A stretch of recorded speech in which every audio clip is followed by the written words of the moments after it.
Okey, Assalamualaikum warahmatullahi wabarakatuh dan selamat pagi semua saya ucapkan. Okey, so hari ini kita akan teruskan pembelajaran kita untuk subtopik yang seterusnya iaitu bab 82, tindakan Raja Melayu dalam menangani cabaran barat.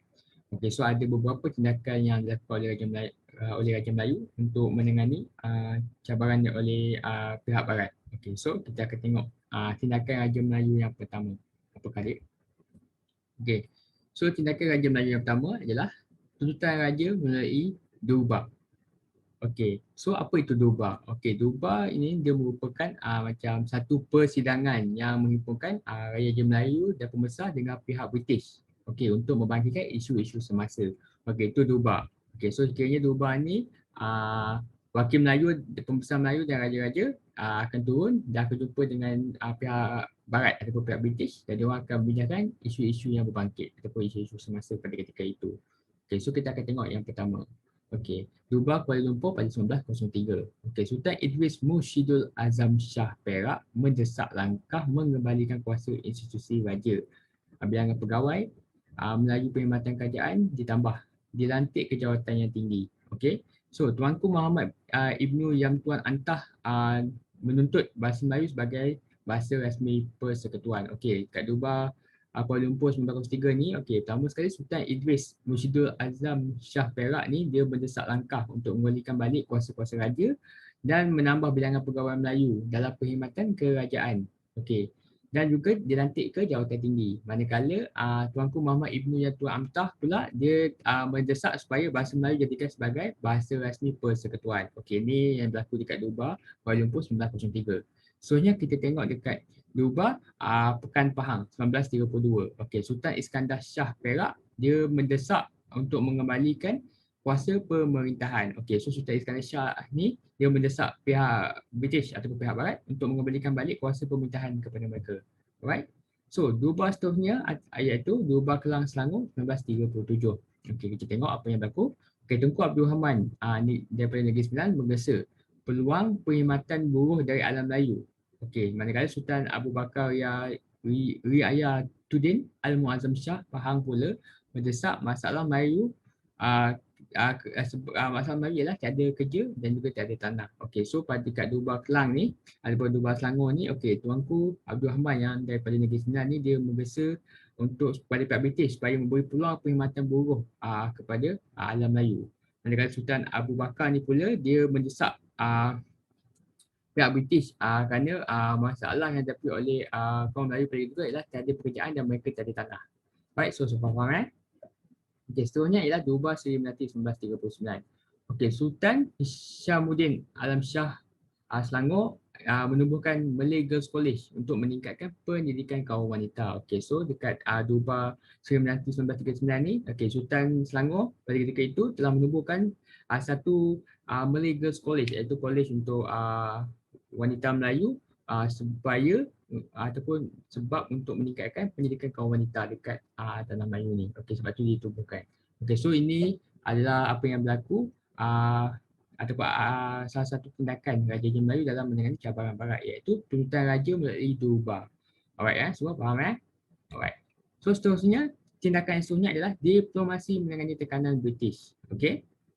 So kita tengok apa yang diplomasi yang dilakukan oleh Raja Melayu untuk menangani tekanan British. Okey, kita tengok pertama sekali adalah Sultan Abu Bakar iaitu di Johor hingga tahun 1914. Okey, apa yang dia buat? Okey, Sultan Abu Bakar telah mengadakan hubungan baik dengan kerajaan negeri Selat.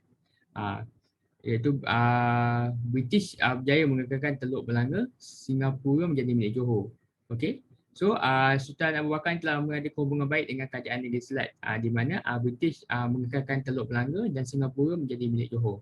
Okey, so baginda menetap sehingga 1889 sebelum berpindah ke Johor. Alright. So, kunjungan ke England ataupun kunjungan Sultan Abu Bakar ke England untuk bertemu dengan Ratu Victoria di mana beliau diberi gelaran Bahari Johor 1868. Beliau juga dapat meredakan tekanan Gubernur LNS dan diberi kepercayaan oleh Ratu Victoria. Okey, Sultan Abu Bakar turut menubuhkan lembaga penasihat Johor di London di mana ahli dilantik oleh baginda dalam kalangan pegawai untuk membantu menasihati dalam hal pentadbiran. So kat sini kita dapat tengok Sultan Abu Bakar ni telah mengadakan hubungan baik dengan kerajaan negeri Selat di mana British menggunakan Teluk Belanga dan Johor menjadi milik Singapura. Okey, selepas tu Sultan Abu Bakar ni dia menetap sehingga 1889 sebelum berpindah ke Johor. Dan Sultan Abu Bakar telah berkunjung ke England untuk bertemu dengan Ratu Victoria di mana beliau mendapat gelaran Maharaja Johor 1868. Dan Sultan Abu Bakar ni dapat meredakan tekanan Governor negeri-negeri Selat dan beliau diberi kepercayaan oleh Ratu Victoria. Beliau kemudiannya menubuhkan lembaga penasihat Johor dekat London, di mana ahli lembaga tersebut dilantik sendiri dalam kalangan pegawai oleh baginda sendiri untuk membantu Malaysia dalam hal pentadbiran. Okey, so ni yang dilakukan ataupun ni adalah diplomasi yang dilakukan oleh Sultan Abu Bakar dekat Johor. Seterusnya Sultan Zainal Abidin III iaitu di Terengganu. Okey, sehingga tahun 1919. Okey, so apa yang dia buat? Okey, kebijaksanaan Sultan Zainal Abidin ni dalam undingan iaitu kebijaksanaan apa tu? Kebijaksanaannya contohnya adalah berangkat ke Singapura untuk berunding dengan Gubernur negeri-negeri Selat selepas perjanjian Bangkok. Okey. So, Sultan Zainal Abidin dia bijak. Okey, sebab apa? Sebab dia telah pergi ke Singapura untuk berunding dengan Gubernur negeri Selat. Okey, selepas perjanjian Bangkok telah berlaku. Okey, so apa yang telah terjadi bila dia pergi ke Singapura? Okey, Sultan Zainal Abidin ni menandatangani perjanjian British Terengganu 1910 di mana Sultan Zainal Abidin ni hanya bersetuju menandatangani perjanjian tersebut jika mengakui Terengganu negeri merdeka. Okey, so dia hanya sign perjanjian British Terengganu sekiranya pihak British mengakui bahawa Terengganu adalah sebuah negeri yang merdeka. So ini adalah diplomasi Raja-Raja Melayu dalam melayani Terengganu British. Okey. So tindakan yang seterusnya adalah keengganan pemerintah terima nasihat British. Okey, so ni adalah ketidakmahuan pemerintah negeri bila itu tak nak terima nasihat British. Okey, pertama kita tengok sekali dekat negeri Perlis, Indira Kayangan. Okey, Perlis. Okey, May 1st pada tahun 28 April 1930. Okey, perjanjian Perlis British yang melibatkan Media Force telah menerima naungan British meningkatkan kawalan penasihat terhadap pentadbiran negeri melalui Majlis Mesyuarat Negeri Perlis. Okey, so pada 24 April 1930 ni perjanjian Perlis British telah berlaku untuk menerima Perlis sebagai naungan British. Ini untuk meningkatkan kawalan penasihat terhadap pentadbiran negeri melalui Majlis Mesyuarat Negeri Perlis. Okey, seterusnya kita tengok dekat Kelantan. Okey, perjanjian 1910 yang dibuat oleh KS Masuk dan Sultan Kelantan. Okey, so apa yang berlaku? Sultan Kelantan telah mengikut dan melaksanakan nasihat-nasihat British dan tidak berhubung dengan kuasa luar. Okey, so ini yang Sultan Kelantan lakukan iaitu dia mengikut segala nasihat British dan tidak melaksanakan hubungan dengan kuasa luar. Okey, seterusnya adalah Kedah. Okey, Kedah ini dia melibatkan W.G. Maxwell di mana Majlis Mesyuarat Negeri Kedah diterujuk oleh Tunku Mahmud menganggap tindakan W.G. Maxwell itu sebagai melampaui batas. Sebab apa? Sebab dia orang dah campur urusan pentadbiran negeri. Di mana dia orang menuntut surat rasmi mestilah dilakukan ataupun didapati melalui Resident General dan ditulis dalam bahasa Inggeris. Oleh sebab itu, ini telah menyebabkan mereka mengetepikan nama Kedah dalam surat rasmi dan mengibarkan bendera Union Jack di kediamannya. Okey, so tindakan W.G. Maxwell ni telah menyebabkan Majlis Mesyuarat Negeri Kedah yang diketuai oleh Tunku Mahmud ni tak berpuas hati sebab campur tangan mereka ni telah melampaui batas sebab dia campur urusan pentadbiran negeri. Surat rasmi pula kena tulis dalam bahasa Inggeris. Lepas tu surat rasmi pula kena dapat daripada Resident General and dia telah mengetepikan nama Kedah dalam surat rasmi. Satu lagi telah mengibarkan bendera Union Jack di kediaman bukan bendera Kedah. So memang sangat tidak puas hati. So apa yang berlaku? Perjanjian Kedah British 1 November 1923 telah berlaku. So walaupun menjadi naungan British, kerajaan Kedah pada ketika itu mengekalkan identiti mereka sebagai negeri Melayu di mana mereka tetap menggunakan bahasa Melayu dalam pentadbiran. Penggunaan kalender hijrah juga turut digunakan. Cuti umum pada hari Jumaat masih dilakukan dan keutamaan melantik pegawai Melayu dalam pentadbiran. Okey, walaupun telah berlaku perjanjian Kedah British tapi dia orang masih mengamalkan benda yang lama untuk mereka Kedah sebagai negeri Melayu. Okey, so dekat Terengganu pula kita tengok, okey, hanya menerima wakil tidak berkuasa dalam pentadbiran 1910. Okey, so Sultan Muhammad kedua. Sultan Muhammad kedua ni dia tidak menerima mana-mana wakil tidak berkuasa dalam pentadbiran ataupun perjanjian 1910. Okey, perjanjian Terengganu British pada 20 Mei 19 ni 1919 telah berlaku di mana wakil British tukar kepada penasihat British. Okey, JL Humphreys, iaitu JL Humphreys telah menjadi penasihat British. Okey, Sultan lebih selesa berunding dengan pembesar menyebabkannya menurun tahta ataupun turun daripada tahta dia pada 1920 dan digantikan dengan Sultan Sulaiman Badul Alam Shah. Okey. So Sultan Terengganu pada ketika itu memang hanya menerima wakil yang tidak berkuasa dalam pentadbiran pada 1990. So apa yang berlaku? Perjanjian British Terengganu telah berlaku pada 1919 di mana wakil British telah ditukar kepada penasihat British iaitu JL Humphreys. Okey. So apa yang telah berlaku daripada kesan tu? Okey, Sultan Muhammad II ni telah turun tahta dan digantikan oleh Sultan Sulaiman Badul Alam Shah sebab Sultan Muhammad II ni lagi selesa berunding dengan pembesarnya bukan dengan penasihat British. Okay, so ini tindakan yang ketiga dilakukan oleh Raja Raja Melayu. Okay, iaitu keenam menerima pemerintah ataupun keenam pemerintah Melayu menerima nasihat British. Okay. So yang keempat adalah mengumbal undang-undang tubuh. So kita tengok yang pertama dekat Johor pada 14 April 1895. Okay, di mana Sultan Abu Bakar menjadikan Johor sebagai negeri Melayu pertama yang mengamalkan sistem raja berperlembagaan, berunsur demokratik. Okay, Sultan Menteri Jemaah Pangkuan Kerajaan tidak menyerahkan negeri kepada kuasa asing.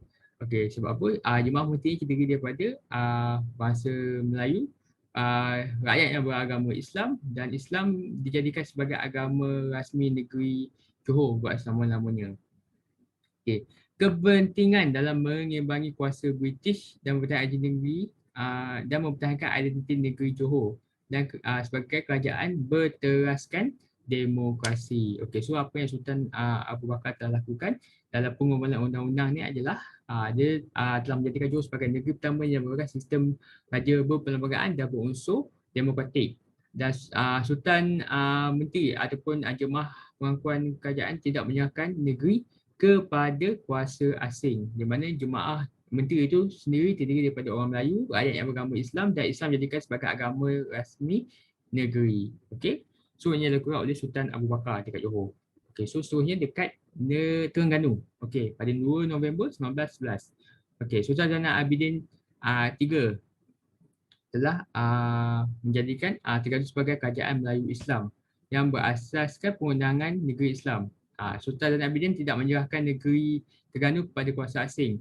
Okey, sekiranya dia menyerahkan negeri kepada kuasa asing, okey, dia akan turun tahta. Okey, so menteri besar yang terdiri daripada sistem perundangan dekat Terengganu ni terdiri daripada orang Melayu dan orang Islam. Okey, ahli mesyuarat negeri pula boleh diterima orang bukan Islam tetapi tetap rakyat Terengganu.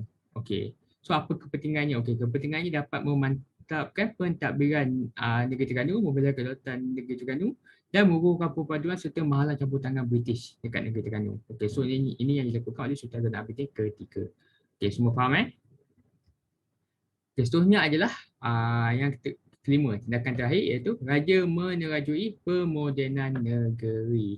Okey, so kita tengok apa yang dilakukan oleh Raja Melayu untuk menerajui pemodenan negeri masing-masing. Okey, pertama kita tengok dekat Johor.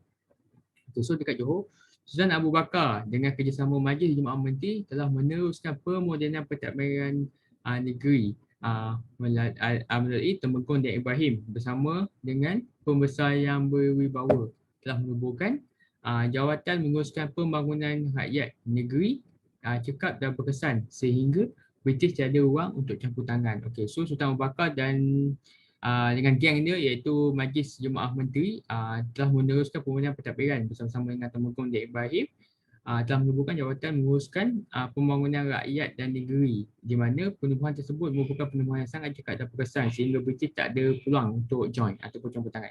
Alright. Seterusnya dekat Kedah. Okey, Sultan Abdul Hamid Halim Shah iaitu bapa Kedah ataupun bapa pemodenan Kedah telah dibantu oleh pembesar negeri Kedah tersebut pada abad ke-19. Okey, so apa yang diorang buat? Diorang telah tubuhkan Jabatan Pemenderaan Jabatan Tanah dan Ukur serta Jabatan Audit Okey, beliau turut menubuhkan pejabat pos dan telekom. Mahkamah Keadilan dan Pasukan Polis Kedah turut ditubuhkan oleh Sultan Abdul Hamid dan dia pembesar di negeri Kedah. Okey, so ini menunjukkan dia orang telah mula untuk memodernkan negeri Kedah dengan membuka pelbagai jenis uh, uh, pelbagai jenis sistem pentadbiran iaitu macam ataupun jabatan-jabatan. Alright. Itunya adalah negeri Terengganu. Okay, kita tengok Sultan Zainal Abidin yang ketiga. Bersama dengan Yang di-Pertuan Mulia Tengku Muhammad telah menubuhkan Jemaah Mesyuarat Kerajaan. Okey, Jemaah Menteri pada 1912 telah ditubuhkan di mana Jabatan Kerajaan Pejabat Setiausaha Kerajaan, Perbendaharaan Pesuruhjaya Keadilan Agama dan Pelajaran Kerja Raya serta Pesuruhjaya Hutan juga telah ditubuh. So Sultan Zainal Abidin ketiga ni bersama dengan Yang di-Pertuan Mulia Tengku Muhammad telah menubuhkan Jemaah Mesyuarat Negeri. Okey, so diorang tu tumbuhkan Jemaah Menteri dan Jabatan Kerajaan, Pejabat Setiausaha Kerajaan, Perbendaharaan dan juga lain-lain. Okey, untuk memodernkan pentadbiran dekat negeri Terengganu ini. So macam-macam jabatan dah ditubuhkan untuk memodernkan pentadbiran dekat negeri masing-masing. Okey, so ini adalah tindakan terakhir Raja Jam Melayu dalam menangani cabaran daripada pihak Barat ataupun pihak British. Okey, semua faham Okey, so kita akan sambung dengan bab seterusnya pada kelas yang seterusnya. Okey, so itu saja untuk saya hari ini. Okey, sekiranya kalau ada apa-apa yang tak faham, kamu boleh tinggalkan soalan dekat grup WhatsApp ataupun tanya saya personal DM saya. Okey. So, itu saja daripada saya. Sekian, terima kasih. Assalamualaikum and jumpa untuk next class. Bye bye.